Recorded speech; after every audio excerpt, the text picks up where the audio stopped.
بسم الله الرحمن الرحيم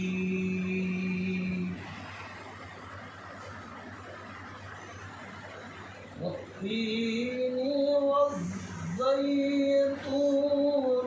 وطور سينين وهذا البلد الأمين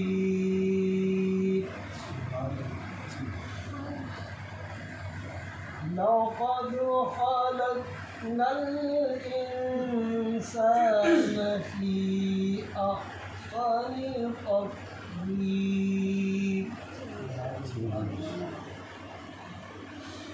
ثم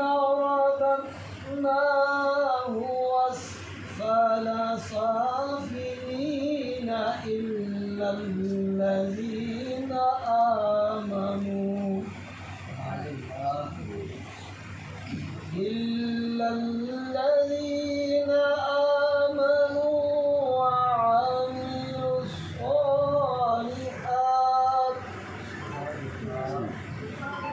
وعملوا الصالحات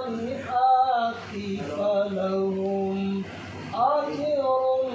غير ممنون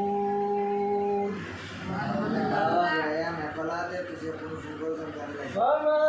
يكذبك بعد بالدين